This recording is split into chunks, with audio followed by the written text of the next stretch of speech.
Mesdames et messieurs, bonsoir. Bienvenue au magazine économique, chaque dimanche 3h sur Radio Métropole et sur Télémétropole, le rendez-vous économique le dimanche soir à 7h. Comme vous savez, cette émission, on reprend ça le mercredi matin à 10h après le point et samedi après-midi à 2h. Et disponible sur YouTube, Rendez-vous économique, Télé et Radio Métropole. Nous allons avoir une émission assez spéciale aujourd'hui. Oui, un vieil ami de l'émission, surtout lorsqu'on était simplement à la radio, maintenant on est également à la télévision et sur YouTube. C'est Charles Clermont qui va discuter avec nous des grandes tendances de l'économie haïtienne. On va voir ce qui s'est passé dans le temps et particulièrement l'avenir de ce pays. Charles Clermont, ça fait quelque temps déjà qu'on n'a pas reçu dans cet espace le rendez-vous économique de Télémétropole. Merci Oro, merci de me recevoir et c'est toujours un très grand plaisir pour moi de partager avec toi et avec l'auditoire et les téléspectateurs de Radio Métropole, de Radio-Télévision Métropole. Effectivement, ça fait quelque temps qu'on n'a pas eu l'occasion de répondre à tes questions, le cas échéant. Faire des dialogues assez intéressants, poser les grandes tendances, analyser ce pays sous toute cette forme. Et c'est un grand plaisir puisque nous avons un nouveau gouvernement, c'est un nouveau départ, nous sommes à la veille d'une prochaine décennie. Donc, on veut voir les grandes tendances de l'économie haïtienne. Charles Clermont, si je regarde les 40 à 50 dernières années, on a observé deux tendances lourdes de cette économie. La croissance démographique, pour ne pas dire l'explosion démographique, passer de 5 millions d'habitants à plus de 10 millions, c'est une variation assez importante. Et parallèlement, nous avons une croissance économique si faible qu'on pourrait parler de stagnation. Donc, qu'est-ce qui a attiré votre attention? Comment vous analysez ces grandes tendances de l'économie haïtienne? Excellente question et justement, je voulais partir de quelque chose de fondamental, de la base. Quand on regarde une économie, enfin, pour moi, il y a trois éléments qu'il nous faut vraiment, auxquels il faut nous intéresser. Le premier, pour moi, c'est la croissance. Et même plus précisément, l'accélération de la croissance. Quelle est la tendance de la croissance de l'économie? Le deuxième point, naturellement, c'est la dimension stabilité, c'est-à-dire la stabilité des prix, l'inflation, etc. Et le troisième point, je vais le qualifier simplement le développement humain. On pourrait dire, dont une des composantes, c'est la question de la répartition du revenu. Donc, je regarde ces trois tendances. Alors, quand tu me demandes comment je vois l'économie haïtienne sur cette longue période, moi, je prends comme modèle un modèle très simple utilisé par un ami commun, notre ami Peggy Boisson, qui l'utilise souvent, et de regarder simplement les sources et les utilisations de devises dans l'économie. Pourquoi? Parce que ça nous donne une bonne idée, une idée d'ensemble assez rapide de d'où viennent ces devises et à quoi servent ces devises. Et quand on regarde... Comment ça entre et comment ça sort? Comment ça sort? Et quand on regarde les dernières années, les choses ont changé. Sur 50 ans, les choses ont changé. Bon, parce qu'il y a eu quand même des moments où certaines composantes étaient plus importantes que maintenant. Mais regardons-les dans les 5-10 dernières années, et puis on pourra se dire, il y avait un moment où... Et récemment, les choses sont très simples. Et surtout si on prend les 5 dernières années, c'est pas compliqué. Hein. En 2016, l'économie a absorbé à peu près 4,2 milliards de dollars, si on prend en dollars, dont la moitié est venue des transferts des Haïtiens à l'étranger, 2 milliards et quelques. Et il y a 1 milliard qui viennent des exportations, et c'est là que beaucoup de choses ont changé, c'est-à-dire dans les exportations de biens, tu avais le café, qui à un moment donné était plus importante, mais c'est aussi qui représente à peine 2 millions, je crois, 2 millions et quelques.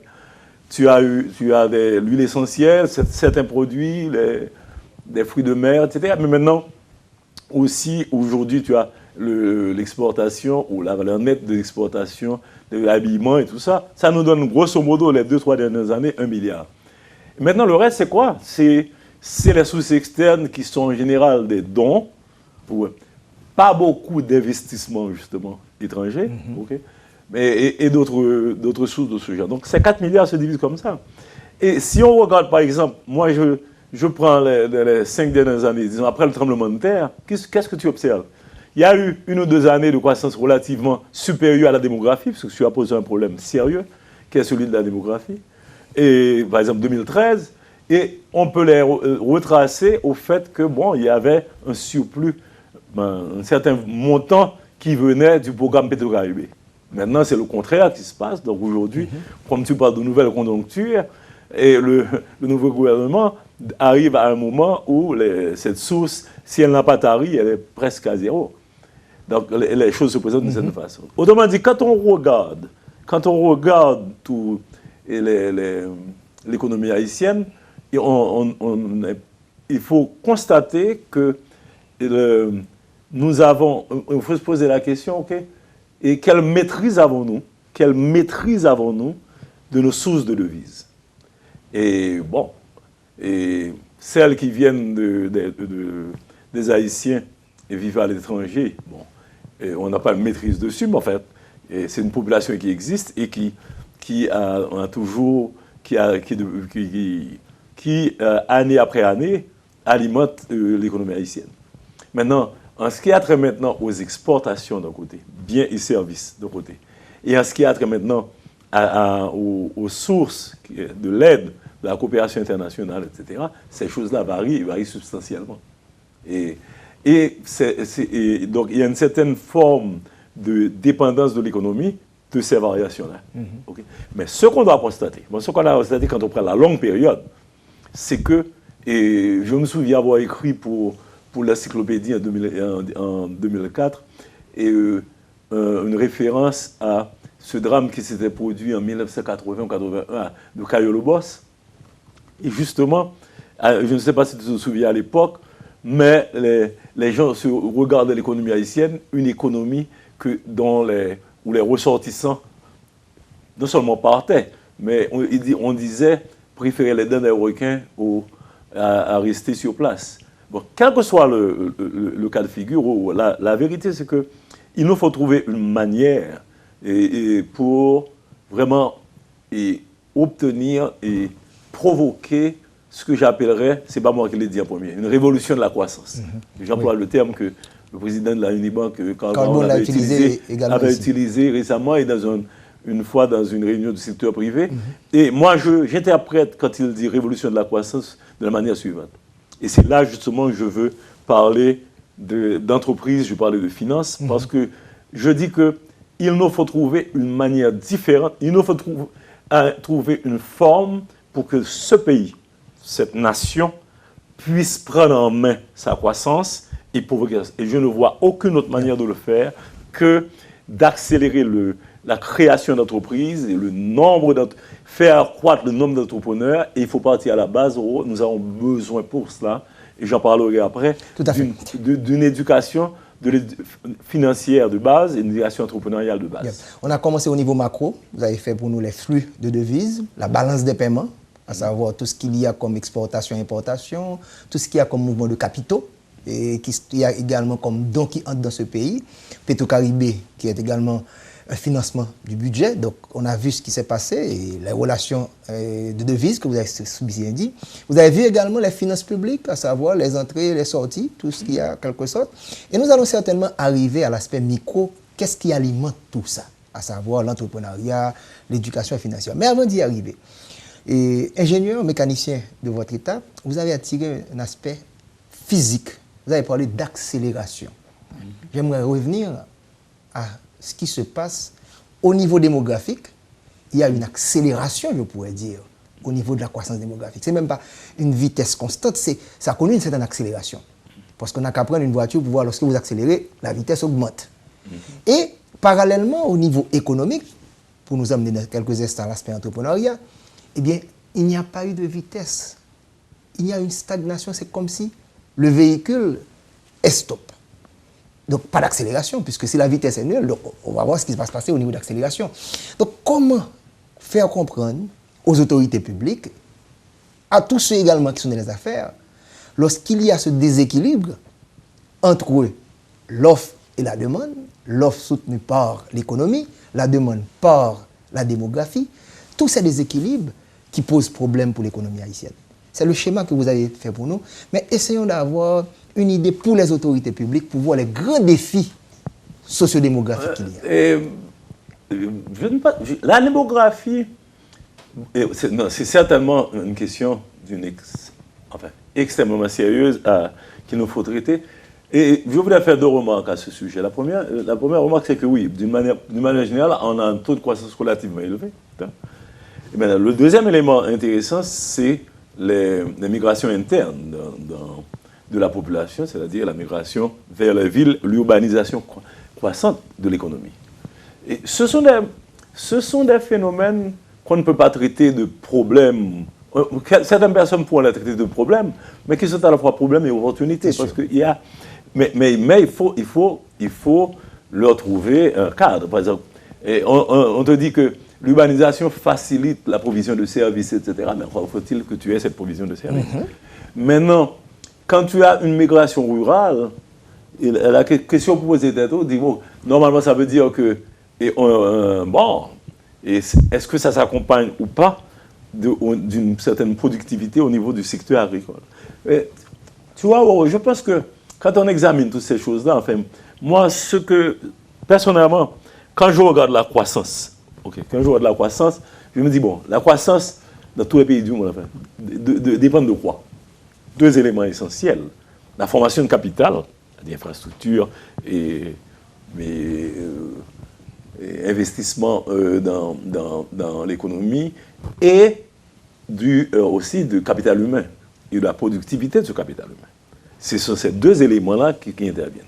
Et quand on parle du capital humain et de l'emploi, maintenant, justement, et pour pouvoir faire la liaison avec l'éducation qu'il nous faut promouvoir des entrepreneurs et l'éducation financière, j'aimerais simplement faire noter ceci, pour faire la liaison entre le côté macroéconomique et non seulement micro, mais les individus eux-mêmes. Je veux dire par là, et regardons une chose toute simple. Je suis dans un pays où aujourd'hui il y a plus de 100 000 étudiants dans ce qu'on appelle les établissements d'enseignement supérieur. Ma question est la suivante. Et quand ces 100 000 forts éduqués sortent, quel est leur destin?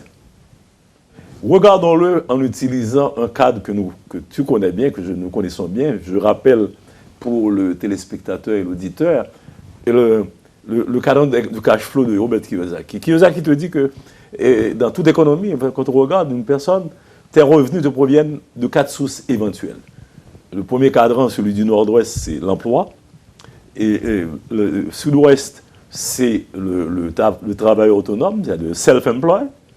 Et le nord-est, si j'ose dire, c'est l'entreprise, business. Et le sud-est, c'est l'investisseur. Quand on prend ces 4 cadrans, une chose très sérieuse à se poser. Et si je dois sortir de l'université ou de l'éducation, etc., et aller travailler, obtenir un emploi et être salarié, quelque part, quelqu'un doit avoir créé cette emploi, ou quelques-uns. Donc, par conséquent, la première chose à se dire, c'est que ceux qui créent l'emploi, c'est du côté gauche, ce sont des entrepreneurs qui créent des entreprises et des entreprises qui fournissent des jobs, ou bien c'est du self-employed. Dans un pays comme le nôtre, la tradition essentielle sur une longue période, c'est qu'en fait, la plupart des gens sont des travailleurs autonomes. L'un des clés, l'un des problèmes de l'économie haïtienne, c'est que tes travailleurs autonomes ont une faible productivité. On les appelle l'informel, etc. Tu vois? Mais, si vous regardez le bien, si vous regardez le nombre de personnes que tu peux aller salarier, dans l'économie de ce pays, de tout temps et jusqu'à présent, c'est une minorité. C'est une minorité. Donc, la question, deux grandes questions se présentent. C'est-à-dire que l'une, c'est la question d'augmenter la productivité de ce qu'on a pris l'habitude d'appeler l'informel.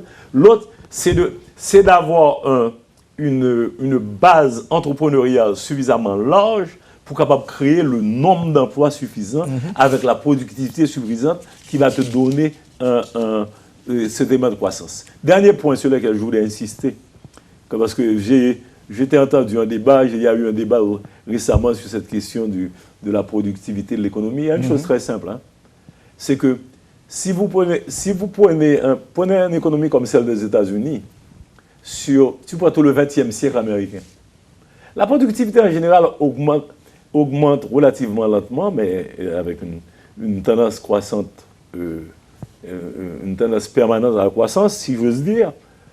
Et aux États-Unis, cette productivité a augmenté à peu près de 2% par an sur la longue période. Mais c'est la longue période qui rend la chose intéressante. Maintenir ça. C'est-à-dire maintenir ton niveau de productivité, etc. Et c'est là justement que tes investissements à long terme, infrastructure, système, organisation, etc., te permettent, et entre autres, dans un domaine que, comme tu sais, qui m'intéresse à plus d'un titre, et parmi les éléments de faiblesse de productivité, la faiblesse de ton système de fourniture d'énergie. Tout à fait. Etc. On va revenir à tout ça, parce que là, donc, vraiment... le point que je voulais faire, c'est que simplement, aujourd'hui, il nous faut penser comment, il nous faut fixer l'attention sur la capacité d'augmenter la productivité et d'augmenter le nombre d'entrepreneurs. J'ai bien aimé le fait d'avoir utilisé le cash flow cadran pour poser le problème haïtien. On va y revenir dans la deuxième partie, parce que pour voir où on concentre notre économie et pourquoi nous confrontons ces problèmes de déséquilibre entre l'offre et la demande. On prend la pause, on se retrouve dans quelques instants pour la deuxième partie de l'émission.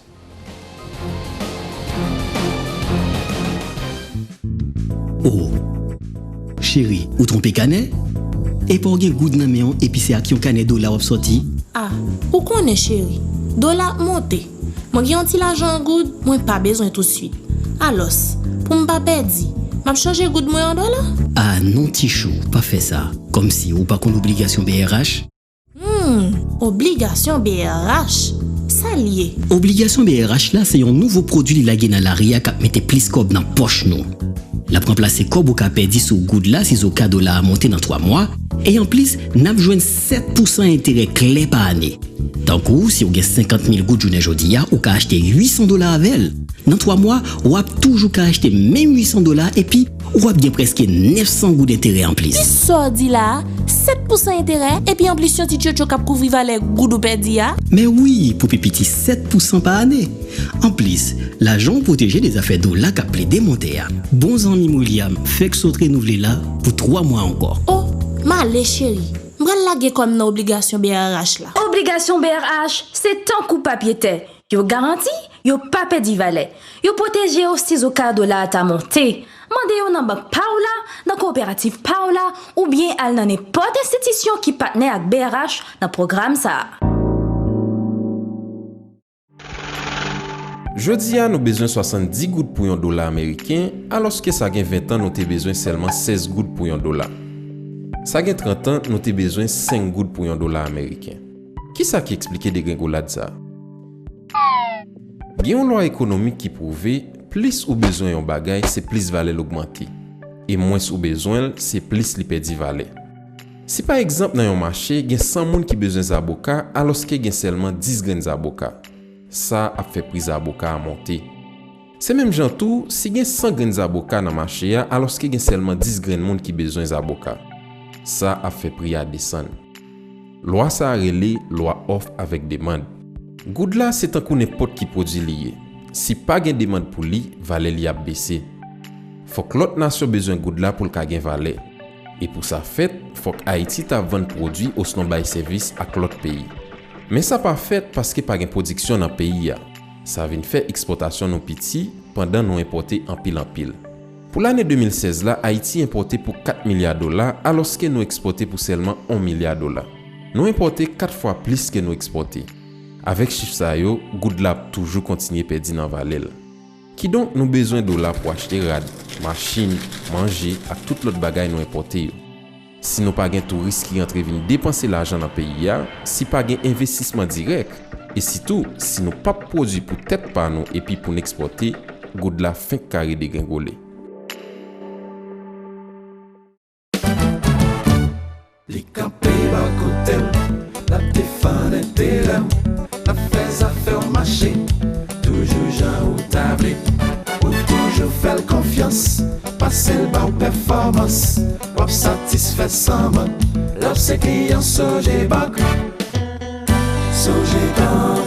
toujours bas côté mes amis, Sogé Bank, toujours bas côté, Sogé Bank, toujours bas côté mes amis, Sogé Bank, toujours bas côté, Sogé Bank. Encore une fois, un plaisir pour vous retrouver dans ce magazine économique chaque dimanche sur Radio Métropole à 3h et le dimanche soir 7h sur Télémétropole, reprise le mercredi matin à 10h sur Télémétropole et 2h de l'après-midi le samedi. Charles Clermont est monsieur ça depuis le vini, nous rencontrer, c'est de grandes réflexions qu'on fait. Et n'importe qui simple qu'on vient poser de grands problèmes et c'est de grands défis que nous allons poser en quelque sorte.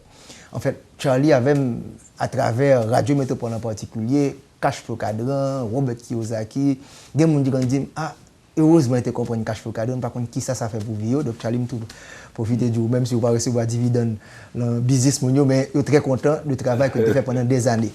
Charlie, cette bonne idée là, et je veux que le public là pour regarder exactement Cashflow Cadran pour nous voir exactement ça se dit là. Et nous allons poser l'économie haïtienne dans ça le dit là. L'idée dit comme ça que pour qu'arriver réellement à l'emploi, les gens qui l'employé là, eh bien, il faut une entreprise. Donc, ces entreprises-là, il faut créer pour l'employer. Donc, les fondamental pour arriver réellement créer le plus d'entreprises, mais pour créer une entreprise, il faut un entrepreneur. Et il faut être capable d'arriver à créer des petites, toutes petites, qui peuvent coller à gros. Donc, même les gens qui ont une entreprise, ont intérêt à aider les gens qui sont petits. Quand il y a là, mes côtés économie haïtienne situé lui-même. C'est ça le travail autonome. Ça le marché informel. Là. Et attention, on ne peut pas faire de manière discriminatoire. Non? Si je prends un ingénieur qui a une petite compagnie qui a un service, si je prends un médecin qui a une clinique, tout ça entre dans le travail autonome. Non? Mais le problème qui gagne, c'est que lorsqu'on concentre, on gagne plus de travail autonome, soit qui est informel ou encore pas créer valeur ajoutée, pas de marge, qui pas créer profit, donc ça vient poser un problème. Donc ça, Charlie fait comprendre là, puisque nous avons commencé à faire de balance des paiements, nous avons parlé de finances publiques, si vous n'avez pas d'investissement autant local qu'international, qui peut alimenter EA, et EA qui peut employer les gens, il a parlé de 100 000 personnes qui sont dans l'université, donc le problème là, réellement sérieux. Charlie, vous connaissez que depuis Michita, il faut garder grande tendance. Mon cher, nous faisons travailler ça en pile pendant des années. Mon poté pour nous là, un résumé de l'économie haïtienne à travers Cashflow Cadran. Pour me plus d'entreprises, nous allons parler de ça. Faut me capable de gens qui qualifiés dans l'université qui parlent de bonne productivité et self-employed là, pas gagner de négatif là-dedans. Mais si nous gonflons ça nous le travail autonome, nous quittons l'autre cadre vide, l'autre cellule vide, ça nous là Y égale à F de X1, X de X3. Donc, si vous êtes là, X3, pas X3, pas X2. Donc, le mathématicien que vous êtes également, mais c'est frontier, il faut me comprendre ça. Est-ce que vous bien interprété ce qu'on dit dans la première partie de l'émission? Je me dis que j'aime suggérer tout le monde les connecter, disons, économie en général, à un modèle simple ça que Kiyosaki ban. Et moi, c'est que, une point que me dit, c'est que, et une idée que moi c'est que qui fausse que un peu de monde comprend, c'est que je pense que pour une entreprise forme quoi. Bon. Et combat qui arrive c'est que ça ne veut pas dire que ou pas besoin comme à un moment donné, mais si c'était l'ingrédient de départ pour te bâtir une entreprise, la plupart des gens ne peuvent pas bâtir une entreprise parce que ou font une entreprise pour faire quoi. Donc, ça sont pour les bâtiments. Deuxièmement, c'est la chose suivante, c'est que justement, enfin, moi-même, je suis marqué par des choses qui sont classiques. Et une définition la plus brillante et la plus simple de l'entrepreneuriat que je connais, c'est de Howard Stevenson, monsieur écrit article fameux en 1983. Quand monsieur dit que l'entrepreneuriat, c'est une approche de la gestion qui se caractérise par la chose suivante. La recherche d'une opportunité indépendamment des ressources disponibles. Indépendamment des ressources disponibles. Et pour moi, je dis, c'est que, il y a une apprendre du Cashflow Quadrant. C'est que ce qui différencie le côté gauche du cadran du côté droit, c'est-à-dire le business people, les investisseurs, c'est un mindset. C'est point barre, il ne pas penser différemment. Et alors que du côté gauche, tu as des joueurs solo, du côté droit, tu as des joueurs d'équipe. Tu as des leaders. Donc, il faut me ça à l'éducation et en leadership. Même thème de pour que ça me parle qu'on a besoin d'éducation financière entre premiers deux. Pour une raison très simple. Lorsque dit intelligence financière, moi, la capacité de transformer travail et temps en des actifs qui ont généré du cash flow. OK? Donc, il y a des entreprises qui ont travail. Maintenant, le point important aussi, c'est que, vous avez parlé de docteur tout à l'heure, de travail autonome, etc. On a arrivé, un docteur, un professeur qui doit en principe, un bon docteur ou un bon professeur, et même à succès, et peut-être pas faire quoi. Ou entreprise, ou entrepreneur, ça caractérise, c'est la capacité de générer un profit. C'est un score. On ne peut pas faire entreprise pour ça seulement. Mais une manière qu'on a si cette entreprise a réussi ou pas, c'est qu'il y a un score, il y a une rentabilité financière. C'est ton résultat. C'est donc ce résultat. C'est pour un match de football. Exactement. Ce qui signifie quoi? Ça signifie que, et c'est pour ça que si l'éducation financière sont important pour tout le monde, mais pour l'entrepreneur particulièrement important. Tu me fais une connexion pour vous avec l'économie. On a regardé tout à l'heure, on dit, bon, oui, nous parlons de possibilité parce que nous besoin recevoir, nous pas recevoir suffisamment de capitaux qui entrer pour investir, etc. Ce n'est pas aussi sûr que ça parce que nous ne sommes pas au moment-là avec des capitaux assez importants qui entrent, 300-400 millions de dollars, de méchantes quantités de capitaux qu'on fait. Maintenant, que le capital est utilisé de manière non productive, c'est l'autre question. Maintenant, qui est-ce qui est capable d'utiliser un capital de manière productive? Ce sont justement les entrepreneurs. Ça sont pour les bails. Deuxièmement, Mabdou, c'est la chose suivante. C'est que les membres de l'économie, même si l'économie est relativement petite, mais qui ça me regarde? Je regarde le niveau de consommation que fait de l'économie. Et on prend l'économie haïtienne. Et posez cette question. Ça. Et vous parlez, pendant Mabdou, ça, pense à la fois l'économie haïtienne et pense aux individus. Son économie, quand même, consomme 4 milliards 3 par an. 4 milliards 3, bon paquet et son bail culturel. Et ça m'a dit là, ce n'est pas vrai seulement en Haïti, livré dans pile pays sous-développés, en Afrique partout, livré énormément en Amérique latine, sont très côté dans ces économies-là, il y a une tendance à ce que la proportion marginale à consommer son bail est élevée. Bon, ce terme pour ton téléspectateur signifie que de 100 de revenus, qui quantité de consommer. Et le reste essentiel d'épargne, pas vrai? Ben, ce que tu constates, c'est que dans ces pays-là, dans nos pays, la proportion marginale à consommer est énorme. Et ça te donne qu'il y a un nombre important de gens, dans les couches moyennes et même couches relativement faibles, qui consomment bien au-dessus de leurs moyens et des difficultés. Tu n'as qu'à regarder la rue, ou après si ça me doit, en termes de véhicules, en termes de tout bagage. Maintenant, et l'éducation, un élément clé de l'éducation financière a commencé quand les gens comprennent. Fondamental, ce n'est pas Kiyosaki qui dit parler, non, Warren Buffett qui est le plus grand investisseur qui existait, monsieur mettez ça en avant, monsieur dit, vous voyez, un monde doit réfléchir de la manière suivante. Il faut que tu te paies d'abord. C'est-à-dire que le premier grand principe, c'est que je ne vais pas épargner ça ne va dépenser. Non. Je vais commencer par payer tête d'abord. Payer tête d'abord signifie moitié en partie qui peut servir de base pour un fonds d'autonomie financière que je vais investir. Il faut m'apprendre à faire. Je vais investir à long terme. Je vais utiliser le pouvoir énorme de cette 8e merveille du monde qu'on appelle la théorie des intérêts composés pour me capable de générer du revenu. Donc ça, on peut faire tout, c'est que ça pour femmes, c'est seulement... Et John Templeton ne font pas que de l'argent sur ça. Je dis, je consomme 60, je prends 40, je investis, je vis sur 60. Là. Très souvent, les gens ont tendance à te dire, oui, mais Charlie, je ne veux pas que je ne peux pas épargner, ou même déjà pas gagner suffisamment. Si vous ne pas gagner suffisamment, c'est l'autre gens pour réfléchir. Il faut commencer par te payer tout d'abord, et puis dire tout la chose suivante. Au lieu de me mettre dans E et dans B, est-ce que je suis capable de bâtir une entreprise? Et je vais avoir deux exemples simples pour montrer les sous-optimisations de l'économie qui viennent du fait de mal comprendre la question de bâtir une entreprise. Quand les gens me disent, mon vieux, il faut me bâtir une entreprise, je me dis, bon, je vais prendre un exemple dans lequel j'étais impliqué, mais avec toi, une fois, je me dis historiquement qu'en tant que je n'ai pas de partenaire, là, nous faisons pas, nous payons moi-même, nous prêtons quoi pour nous faire. Donc, ce n'est pas parce que nous payons quoi. Ça, c'est la première vérité. Deuxième vérité, même tout ensemble, les gens qui font l'IO, nous avons un capital un peu moins de 10 millions, nous avons des fonds, etc. Nous avons 14 millions de fonds propres, 15 millions de fonds propres, et le reste est emprunté. Son projet est 60 millions de dollars. Quoi avez-vous 60 millions de dollars? Donc, ce n'est pas problème au départ. Ça me dit par là, c'est la chose suivante. C'est un bon exemple, c'est simple.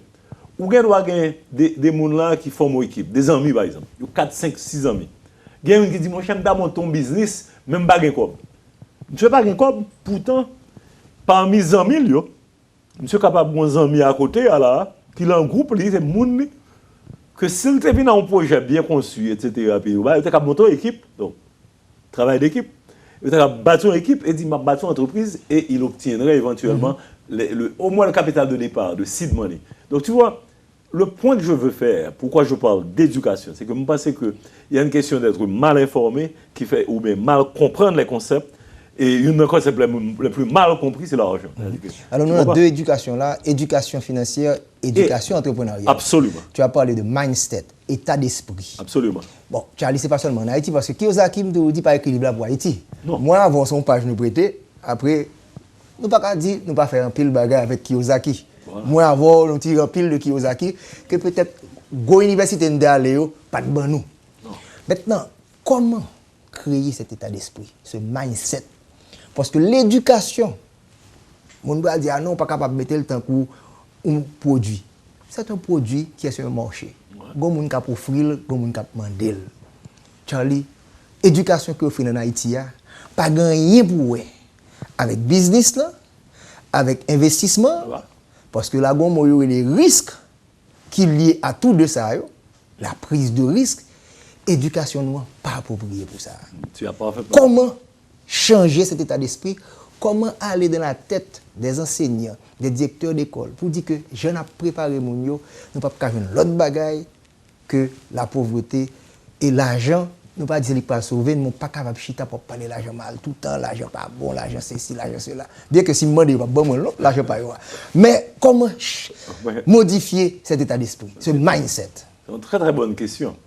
D'abord, la première chose qu'on va reconnaître, c'est que l'école non seulement on pas éduquer financièrement, on pas éduquer financièrement l'école, on pas éduquer financièrement la caille. Parce que les gars, on a parlé de l'argent, on va arrêter. Maintenant, l'école, ils punit, c'est une bague qui nous a rappelé nous, ils punit parce qu'on va coopérer, on dit ça, c'est alors que la vie, c'est un travail d'équipe. Donc, toute base n'a pas servi nous dans ce sens. Maintenant, ce qu'il te faut, écoute, il faut reconnaître la chose suivante. Non, nous avons besoin des programmes d'éducation financière. Il n'est pas quoi atteindre, il atteint un certain niveau dans certaines universités, tu vois, mais écoute, ça m'a parlé là, adultes, et comme adolescents, comme et jeunes, moins jeunes, besoin d'un programme d'éducation financière. Bon, il y a des programmes de ce genre, moi, c'est une barre que je promouvoir sérieusement. Et il y a deux dimensions là-dedans. Tu commences par l'éducation financière personnelle, la finance personnelle. Parce que le combat qui est c'est que il y a même à apprendre justement de Kiyosaki. C'est important parce qu'on se parle de risque là. Quand ça arrive, en pile monde garde un projet. Je dis que ça ne veut pas prendre un risque entrepreneurial. Mais en fait, il y a même à apprendre de Kiyosaki que la vie apprend moi. Et que le métier me fait apprendre moi. C'est qu'en fait, ce qui a risqué le plus souvent, c'est l'entrepreneur, c'est la personne. Vous comprenez ça le risquer? Parce que il y a une situation financière personnelle qui, si tu me permets l'expression, en gagote, en déséquilibre. Donc, de ce point de vue-là, il y a des risques que le pas prendre. Est-ce que vous comprenez bien? Par exemple, au niveau d'endettement personnel, il y a des balles pas faire. Parce que s'il te mettait de l'ordre dans ses finances personnelles et qu'il appliquait les bons principes, une chose qui t'a privé, c'est qu'il t'a trouvé les moyens qu'il faut. Dit bon, je peux risquer tant. Je vais économiser $10,000 pour m'investir. Nous, dans toute simplicité, pas moi seulement, la plupart des gens qui font un investissement à partir de... Ça doit commencer nécessairement par ça qu'on même va mettre de côté et qu'on prend l'habitude d'investir d'une certaine manière ou apprendre à faire. Parce que, écoute, thème d'un dernier pour moi, Peter Drucker, que nous connaissons, qui est peut-être... Il faut écouter ce que les autorités disent. Peter Drucker, comme M. Dou, que l'entrepreneuriat, c'est une discipline. Et la bonne nouvelle, c'est que comme toute discipline, ça s'apprend. Donc, c'est-à-dire qu'il faut trouver les moyens d'apprendre ces choses-là. La finance personnelle, ça s'apprend. Maintenant, il n'y a pas d'apprendre sans faire. Ou d'accord même, il faut apprendre, il faut faire. Il faut pratiquer. C'est quand on en bécane, quand on coule en football. Belle jouer, belle maillot, mais il faut monter sur le terrain. C'est ça. Piano, il faut toucher piano. Il faut toucher piano. Et sous tomber, il faut lever. Nous connaissons que nous rencontrons M. Sarr, l'émission c'est un pile parole. Nous pourrons prendre une petite pause, nous tourner pour troisième et dernière partie. Éducation financière, là, ce n'est pas seulement au niveau de l'école, mais il y a des entreprises, il y a des gens qui sont dans le secteur privé qui sont supposés éduquer peut-être sur le plan financier, upgrade peut-être tout, malgré fin prendre risque là, pour capable permettre que la majorité de personnes capable bénéficier. Nous pourrons poser dans quelques instants pour la troisième et la dernière partie de l'émission.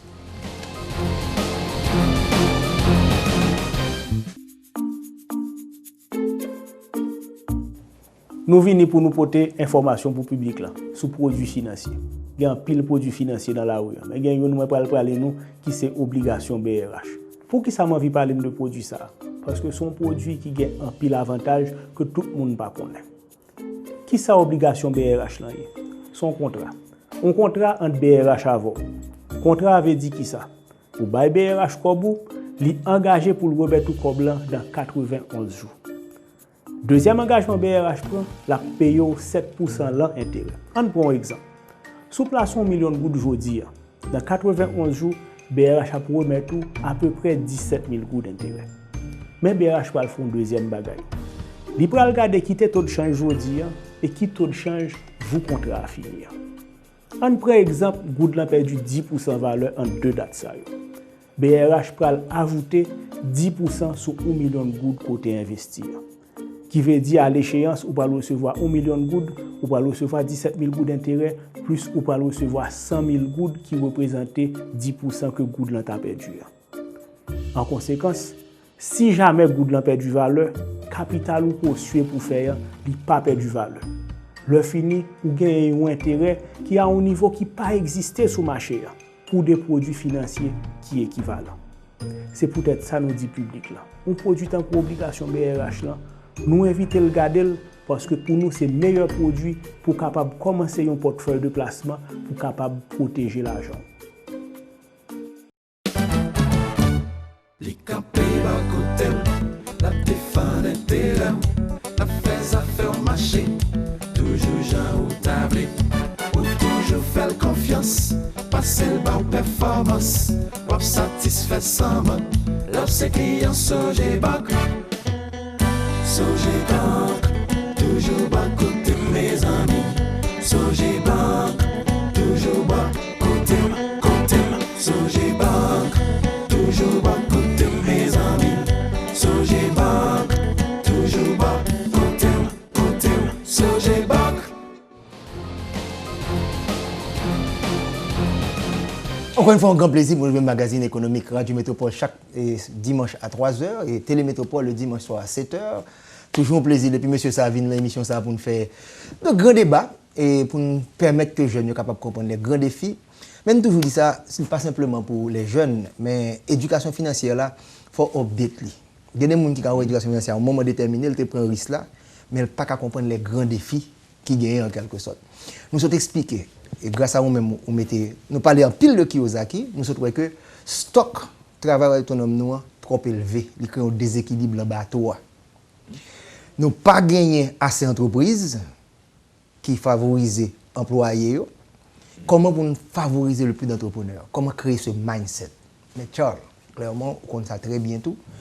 Vous parlez de Peter Drucker, nous parlons de Kiyosaki, un autre monsieur que nous aimons en pile tout, qui s'appelle Michael Porter, qui explique nous concept productivité, concept compétitivité. Bon débat dans la société aujourd'hui sur ça, et même une proposition officielle sur ça, soit fait compétitivité, productivité. Il faut avoir une certaine sophistication dans la gestion des entreprises. Et dans la part d'éducation financière, là, Charlie, pas qu'à simplement faire de manière personnelle pour nous capable de créer une entreprise, mais même relation avec l'État. Ce qu'on appelle le civisme fiscal. Parce qu'il faut que l'État l'argent tout, pour que le capable de faire de gros infrastructures, tu as expliqué tout à l'heure, pour créer un écosystème, environnement des affaires qui est nécessaire pour moi. Donc, est-ce que là, Charlie, même nos leaders ne devraient pas se mettre à jour dans tout ce que tu parlais tout à l'heure, là, qu'il soit public ou privé? Et tu me prends ça pour. Quand vous parlez de Michael Porter, même, on va que nous sommes capables de faire, et nous allons arriver sur cette question-là, mais très important. Tu vois, et moi, c'est Michael Fairbanks qui était en observant Haïti. Je te dis, monsieur, et une chose que nous voyons dans tous les pays du monde, c'est que ça crée l'emploi et qui est extrêmement bon, non seulement pour l'emploi, mais pour la société, même bon pour le développement politique. C'est la multiplication des petites et moyennes entreprises. Est-ce que vous êtes d'accord? Maintenant, qui ça me fait remarquer? Monsieur dit, monsieur, et bon, qui est difficile très souvent, c'est de passer de une micro-entreprise de 1 à 2 personnes à 10 personnes. C'est arriver à 10 entreprises petites, ça, parce que les ont une base là-dedans, ok? Donc, grande nécessité. Maintenant, je vais revenir à la question ça. Il y a plusieurs années, nous avons dit pour parler aux entreprises existantes, ou entreprises un peu plus de taille, d'une certaine taille qui existent, etc. Et justement, n'importe qui manquait, c'est la relation inter-entreprise. Et il y a une chose que nous avons besoin de créer une situation côté environnement, un écosystème mondial, côté les plus grands nourrissent d'une certaine façon les plus petits. Je m'explique, dans quel sens? Tu as besoin de sous-contracteurs, etc.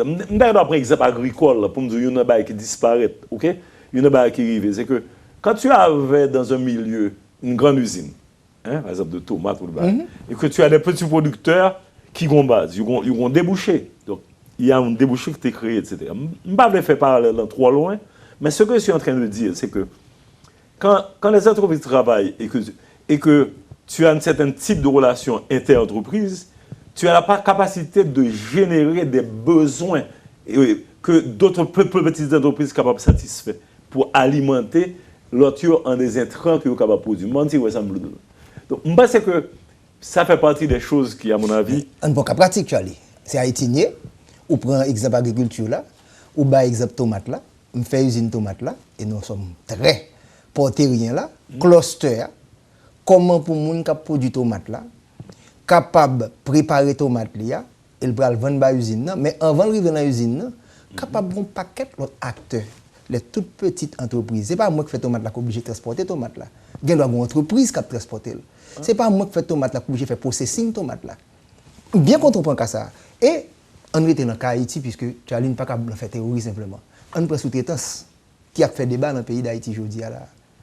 Comment pour arriver même, commencer depuis notre toile, que Dominique a fait ça aussi, que nous n'avons pas fait nous-mêmes, et que les maillons qui sont nécessaires, qui sont capables de permettre que ça se dit là, toute petite entreprise, moyenne entreprise, et même les gens qui ouvriers, qui aujourd'hui a touché ça le minimum, est-ce qu'elle n'est pas capable de faire peut-être le travail tout pour dire, je vais faire une entreprise pour me connecter à un monde qui peut faire transformation finale là pour la vendre aux États-Unis.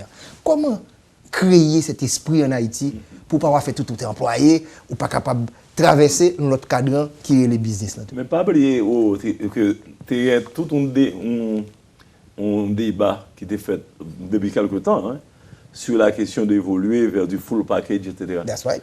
Et ou se posons l'autre catégorie de problèmes là, qui est les relations éventuelles avec d'autres fournisseurs. Bon, surtout que le fournisseur se trouve en République dominicaine pour d'autres raisons. Et alors, bien qu'on doit poser ça, parce que tu vois, il y a une manière de réfléchir l'organisation industrielle aussi. Et il y a une manière de poser les problèmes. Côté, tu ne peux pas faire l'économie non seulement de débat, mais de débat très sérieux entre l'État et le privé sur la question, ok. Et nous t'avons dit tout à l'heure, quand je parlais de formation de capital, que je te parlais de productivité, nous disons, bon, tu as un problème clé aujourd'hui, c'est que tu as besoin que ton énergie soit à un certain coût, enfin l'électricité, etc. Et ma réponse très simplement la chose suivante. Je crois que qu'on travaille qui pour faire de manière systématique et dans le sens de l'élargissement, ok? Et dans le sens de l'ouverture. Pas seulement vers entre l'État et le privé, là, mais entre le privé lui-même et des privés venant d'autres horizons. Et moi-même, là-bas, ça moi deux acteurs, je ne vais pas parler de Mounio, mais moi, un acteur, personnellement, je pense qu'il y a eu des efforts considérables faits par un certain nombre de nos associés de ce qu'on appelle la diaspora. Moi, je toujours hésité d'utiliser le terme ça, je préfère dire les Haïtiens de l'étranger, quoi que qui étaient Haitian American ou Haitian French, whatever. Mais, écoute, moi, je crois qu'il y a la base de penser différemment. En fait, ce que nous sommes en train de dire, c'est qu'en réalité, on s'est réunis pendant une année en commission présidentielle de compétitivité, et surtout qu'aujourd'hui, c'est intéressant, le président de la République a fait partie de ce et un certain nombre de principes, nous ne pouvons pas le réinventer. Compétitivité, tu as la macroéconomie, tu as les éléments microéconomie et tu as la stratégie des entreprises. Ce n'est pas sur une pour camper, c'est tous les trois pour camper. OK? C'est une responsabilité de l'État dans la question macroéconomique, mais il y a certainement responsabilité des entrepreneurs et autres. Et maintenant, quelles sont les politiques industrielles, agricoles, que ce n'est pas seulement le gouvernement pour le faire, comment les acteurs, comme tu as si bien dit, en partenariat public-privé pour le poser. Parce que coût électricité, infrastructure, moi-même comme entrepreneur, je voulais prendre un risque là, mais conseil d'investissement, je ne suis pas capable de faire. Si vous avez fait un investissement, ça ne peut pas marcher en quelque sorte. Oui, mais aujourd'hui, on va découvrir tout. Pas seulement d'Haïti. J'ai oublié le terme technique, ou quasiment, parce que ou la parole avec un pile de monde, FMI, etc., la Banque mondiale et tout ça, tout le monde reconnaît aujourd'hui que tu ne peux pas compter sur les revenus fiscaux pour faire un certain nombre de choses. Certainement. Tu es d'accord? Et c'est pas suffisant. Donc aujourd'hui, au moins qui est dans la tête de tout le monde, c'est que, écoute, on ne peut pas. Tu veux investir, il va falloir que cet investissement vienne du secteur privé. Maintenant, comme cet investissement doit venir du secteur privé, c'est pas, ton secteur privé n'a pas la capacité, aucun secteur privé, à côté non plus, n'a pas la capacité, si tu veux, de créer des entreprises où tu as besoin de développer 100 millions, 200, 300, 400 millions de dollars d'actifs. C'est pour ça, aujourd'hui, après le tremblement de terre, d'impliquer ça, l'idée de pouvoir trouver des sources de private equity, de financement. Ça demande, si tu veux, qu'on se mette d'accord sur les règles du jeu. Et une des règles du jeu, moi, je toujours dit, il m'a répété, je pense que les conditions pour qu'un entrepreneur en Haïti investisse, c'est les mêmes conditions que te pose un investisseur étranger pour investir valablement ici. OK? C'est-à-dire qu'il nous faut créer des conditions. Ce n'est pas seulement... Et tout le temps, on a dit, bon, et tu sais, j'attends qu'il y ait un peu plus de... Mais si tu attends, au lieu d'attendre, négocie. Négocie les termes qu'il faut pour pouvoir éventuellement dire, bon, écoute, je suis prêt à investir, et voici des éléments pour mettre dehors. Bon, c'est ça, ce qu'on me dit. Il y a une réflexion qu'on fait à deux à travers les zones dans le temps et qui, je dis, a peut-être bonne raison que j'étais penser à ça depuis longtemps déjà. À savoir cette fameuse base de la pyramide. À savoir, c'est pas parce que dans le secteur privé, pour me dire que ça fait l'argent qui intéresse, l'État pour occuper des sociales là, je dis, c'est plus la valeur ajoutée simplement, il y a la valeur partagée. Parce qu'on n'a pas qu'à faire l'argent, long espace qui n'a pas l'argent là-dedans. On se parle de propension à consommer, un gros terme, mais ça veut dire, les gens qui pillent la base pyramide là, propension beaucoup plus élevée encore pour consommer. Comment que tête la leadership économique là, qui veut se faire comme pas de problème, pour comprendre que si que font-ils lâcher la base là, et que mon base là est plus facile de dépenser et que le cas récupérer en diversifiant les secteurs économiques que l'il y a. Comment faire comprendre au secteur des affaires haïtiennes que nous avons besoin plus d'argent à circuler, plus de liquidité dans l'économie et pour récupérer quelque part à travers l'effet multiplicateur? Mais tu vois, c'est que tu ne peux pas faire ce genre de politique en travaillant sur une seule variable. C'est sûr. Tu vois, bon, et le salaire sont variables importantes, c'est vrai, mais il n'y a pas qu'à tout bail. Autour de lui-même. Qui peuvent s'appeler transport, qui peuvent s'appeler services médicaux, qui peuvent s'appeler assurance. Écoute, bon ensemble possible. Et c'est là, aujourd'hui, ce qui se passe, c'est que la chose suivante, c'est que quand tu parles du social, le social se fait sur plusieurs modes. Et aujourd'hui, d'ailleurs, il y a tout un courant entrepreneurial qui se voit comme étant du social entrepreneurship, c'est-à-dire qui crée des produits, qui crée de manière efficace et relativement rentable des biens qui ont un caractère public. OK? Donc, si tu veux, c'est un long débat. Mais encore une fois, comme je le dis, c'est une question de réaliser un bail très simple. C'est que l'entreprise ne vit pas en vase clos, d'une part. D'autre part, et m'a retourné sur ça au départ, quand tu prends une perspective d'accélération de la croissance, et tu te poses la question, et tu te poses les trois questions de départ qu'on s'est posées, à savoir, bon, comment vous faire gâteau à élargir gâteau? Moi-même, je pense que la meilleure répartition est déjà prévue dans la façon de créer le gâteau. C'est pour ça que je te dis que si tu arrives à créer un gâteau où participe une certaine quantité de petites et moyennes entreprises, sous forme de sous-contrats, etc., si tu crées un gâteau où tu permets à un certain nombre de partenaires d'intervenir dans le jeu, non seulement et où on a qu'elle signifie, et nous t'ai posé ça, j'ai bien avec mon ami à l'époque, tu as parlé de privatisation téléco, etc. On te dit, bon, pourquoi ne pas profiter pour créer toute une classe de nouveaux petits porteurs? Bon, il y a un débat sur ça, dit que ces petits porteurs vont être absorbés par d'autres, mais on peut s'arranger pour que ce ne soit pas le cas. Mais tu vois, est-ce qu'on est prêt à réfléchir sur la question de la propriété des entreprises? Et ça demande, tu sais, pour que tu aies des entreprises valables, avec un nombre important de porteurs, d'actionnaires, il te faut du point de vue légal, du point de vue micro, ça t'assurer de la défense des minorités. Ce sont pas importants. Et il faut trouver des mécanismes de trust qui permettent de respecter les droits. Et ça, tu vois, je ne peux pas prétendre personnellement, comme Simdado, que ni toi et moi, nous réfléchissons qu'on a la solution. Mais on peut prétendre que si nous respectons une certaine approche, il y a un certain nombre de voies qui vont s'ouvrir. Tout à fait. Et Charles Clermont, nous avons presque fini, mais encore une fois, pour lancer de grandes idées, parce que c'est ça un petit peu faire dans la société, pour provoquer les gens, vous avez parlé de l'entrepreneurship social qui est fondamental, parce que nous avons expliqué que les gens qui ont un cob là, il faut être capable de partager, mais social là, tout le monde veut faire social simplement. Soit pas un entrepreneur social, c'est pas on prend l'argent bas moun parce que l'argent pas parle. Il parle de mix capital, à savoir comment on peut mélanger capitaux privés parfois avec capitaux publics et capitaux sociaux pour que nous comprenions aujourd'hui comment on peut payer tout. Parce qu'il faut payer tout. Mais comment créer cet environnement dans l'esprit, ce mindset, pour que nous comprenions qu'en tant que plus de monde qui bien, et la plus intéressant. Et comme on a fini l'émission sur la croissance, ça va nous commencer. Comment créer cette croissance inclusive? Comment créer cette croissance soutenable et durable? Parce que Banque mondiale fait sauter un livre sur la République dominicaine qui font croissance de plus de 6% pendant les 10-15 dernières années. Et la conclusion, growth is not enough. Il dit pauvreté n'est pas réduit. Oui, parce qu'on parle d'inégalité. D'inégalité qui forme là. Comment inclure, pas besoin d'inclure tout, mais le plus de l'homme.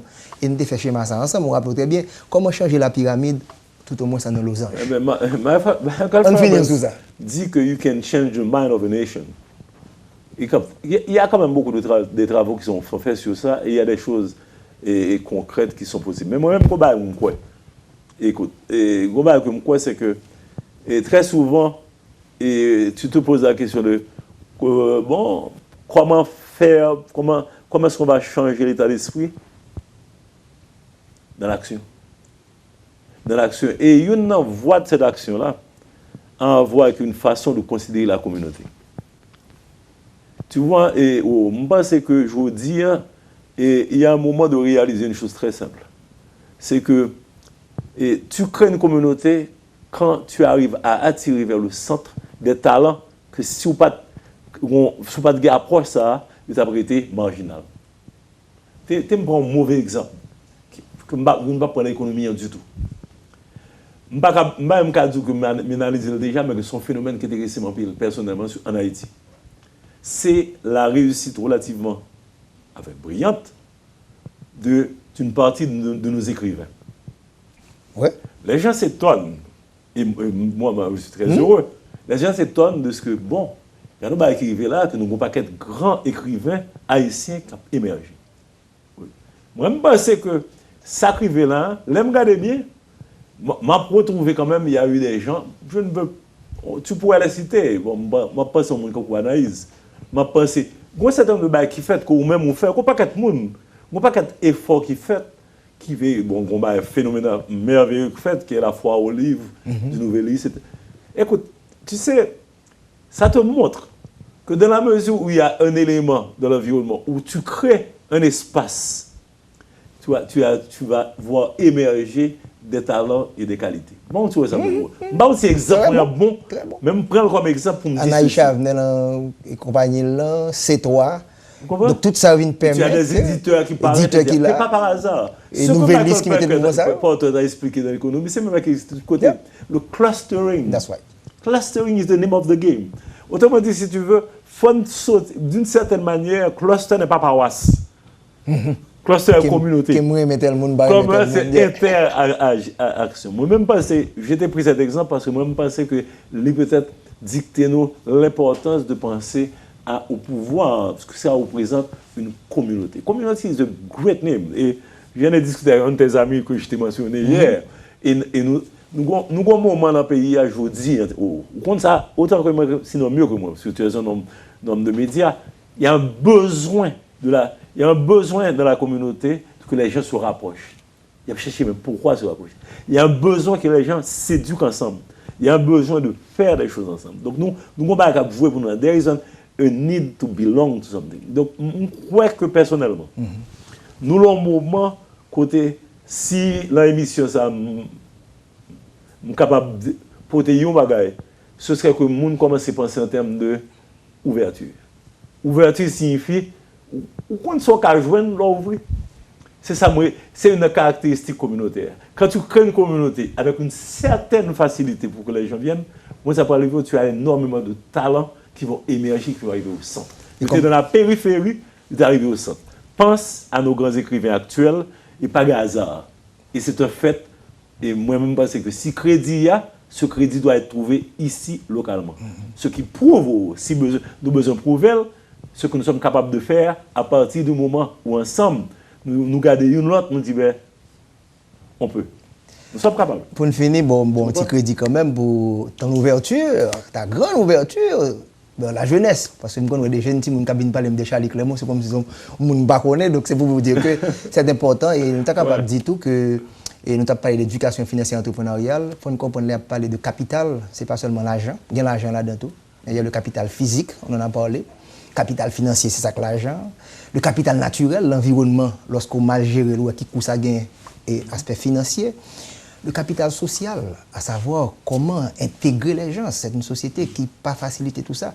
Donc, nous comme résumer tout ça, ensemble de capitaux, ça, en tant que nous capables renforcer, c'est ça qui va permettre que le pays a sorti peut-être de... Oui, c'est ça fait que le mouvement cluster ou network que ton ami crée, qui a créé le 21e siècle, la forme organique des choses, c'est le réseau.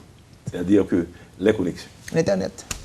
Voilà, Charles Clément, toujours un grand plaisir. Quelques jours, je ne vais pas parler, mais chaque fois que ça va venir, vraiment lancer de grandes idées. Il faut faire 2-3 émissions plus souvent, pour commencer encore les bonnes habitudes. Pour inviter, là. Oui, c'est dans le dernier groupe là. Il y a des gens qui disent, moi, ça galère, ou pas bien, comme dit, non, bien avec, il pas d'oublier. Voilà, c'était Charlie Clément, un grand plaisir. Chers amis, à la semaine prochaine.